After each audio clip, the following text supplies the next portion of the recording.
ರಥದ ಅಂಗವಾಗಿ ರಥಾಂಗ ಹೋಮ ಹಾಗೂ ದೇವಿ ಸಹಸ್ರನಾಮ ಹೋಮವನ್ನು ಸಹ ಮಾಡಿ ವಿಶೇಷವಾದಂಥ ಪೂಜಾ ಕೈಂಕರ್ಯಗಳನ್ನು ಮಾಡಿ ದೇವಿಯವರನ್ನು ಮೆರವಣಿಗೆ ಮಾಡಲಾಗುತ್ತೆ.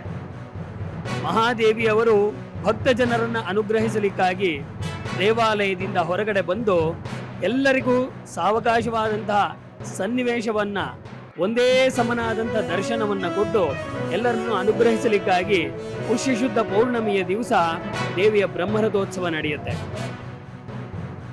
ಚೆನ್ನಾಗಿ ವಿಜೃಂಭಣೆಯಿಂದ ಇಲ್ಲಿ ನೆರವೇರ್ತಾ ಇದೆ ಪೂಜೆ ಪುನಸ್ಕಾರಗಳೆಲ್ಲನೂ. ನಾಡಿನ ಸಮಸ್ತ ಜನತೆಗೂ ಏನು ತಾಯಿ ಸನ್ಮಂಗಳವನ್ನು ಉಂಟು ಮಾಡಲಿ, ಮತ್ತು ನಮ್ಮ ದೇಶ ಸುಭಿಕ್ಷವಾಗಿ ಮಳೆ ಬೆಳೆ ಎಲ್ಲ ಬಂದು ಜನರೆಲ್ಲರೂ ಸಂತೋಷವಾಗಿರಲಿ ಅಂತ ಈ ಮೂಲಕ ನಾನು ಪ್ರಾರ್ಥನೆ ಮಾಡ್ತೀನಿ. ನಾವು ಬನಶಂಕರಿ ದೇವಸ್ಥಾನಕ್ಕೆ ಸುಮಾರು 35-40 ವರ್ಷದಿಂದ ಬರ್ತಾ ಇದ್ದೀವಿ. ಅಮ್ಮ ತುಂಬ ಪವರ್ಫುಲ್ಲು, ಎಲ್ಲರನ್ನೂ ಕಾಪಾಡ್ತಾಳೆ ಅಮ್ಮ. ಇವತ್ತು ಜಾತ್ರೆ ಅಂತೂ ತುಂಬ ಎಲ್ಲಿ ನೋಡಿದ್ರು ಜನ ಇದ್ದಾರೆ. ತುಂಬ ಶಕ್ತಿ ದೇವತೆ ಬನಶಂಕರಮ್ಮ, ಅಂದ್ಕೊಂಡಿದ್ದೆಲ್ಲ ಮಾಡ್ತಾಳೆ. 11 ದಿನ ಅಮ್ಮನವ್ರದ್ದು ಜಾತ್ರೆ ನಡೆಯುತ್ತೆ.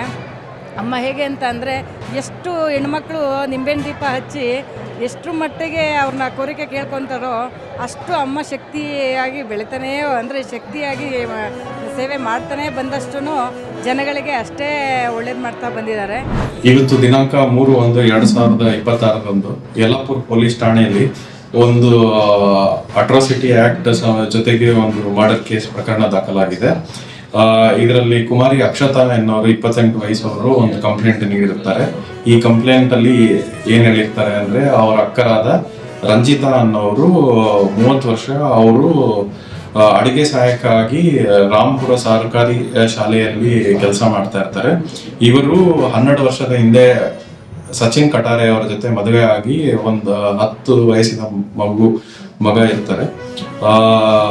ಇವರು ಕಳೆದ 4-5 ವರ್ಷಗಳಿಂದ ಅವರ ಗಂಡ ಜೊತೆ ಬೇರೆ ಆಗಿ ಇಲ್ಲಿ ಯಲ್ಲಾಪುರ ಆಶ್ರಯ ಕಾಲನಿಯ ಕಾಳಮ್ಮ ನಗರದಲ್ಲಿ ವಾಸವಾಗಿರ್ತಾರೆ.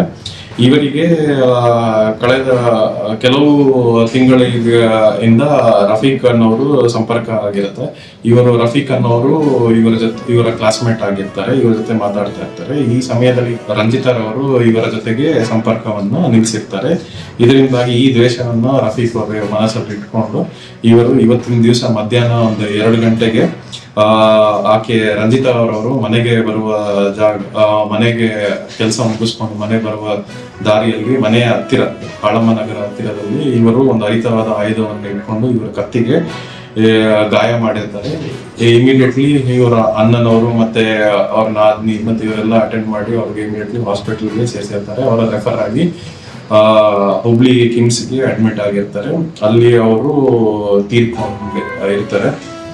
ಇದರಿಂದ ಆಮೇಲೆ ರಫೀಕ್ ಅನ್ನೋರು ಇಮಾಮ್ ಸಾಬ್ ಅವರು ಅಲ್ಲಿಂದ ಜಾಗದಿಂದ ಪರಾರಿಯಾಗಿರ್ತಾರೆ. ಇವಾಗಲೇ ನಾವು ಸ್ಪೆಷಲ್ ಆಗಿ 4 ತಂಡಗಳನ್ನ ರಚನೆ ಮಾಡಿದ್ದೀವಿ. 2 DSP ತಂಡದಲ್ಲಿ 2 DSP ಅವರು, 4 ಇನ್ಸ್ಪೆಕ್ಟರ್ಸ್ ಪ್ಲಸ್ 7 PSIಗಳು ಈ ರಫೀಕ್ ಅನ್ನೋ ಪತ್ತೆ ಹಚ್ಚದಲ್ಲಿ ಕಾರ್ಯಾಚರಣೆಯಲ್ಲಿ ಇದ್ದಾರೆ. ಸುತ್ತಮುತ್ತ ಕಾಡಲ್ಲಿ ಇರ್ಬೋದು, ಮತ್ತೆ ಎಲ್ಲೇ ಹೋಗಿದ್ರು ಲಾಡ್ಜ್ ಇರ್ಬೋದು, ಎಲ್ಲ ಕಡೆ ಸರ್ಚ್ ಮಾಡ್ತಾ ಇದ್ದಾರೆ. ಇದಕ್ಕೆ ಸಂಬಂಧಪಟ್ಟಂಗೆ ನಾವು ಚೆಕ್ ಪೋಸ್ಟ್ ಎಲ್ಲ ಹಾಕಿ ಮತ್ತೆ ಎಲ್ಲ ಬೀಟ್ ಸಿಬ್ಬಂದಿಗಳಿಗೆ ಅವ್ರ ಫೋಟೋಗ್ರಾಫ್ ಕೊಟ್ಟು ಕೂಡ ಇವ್ರನ್ನ ನಾವು ಟ್ರೇಸ್ ಮಾಡ್ತಾ ಇದ್ದೀವಿ.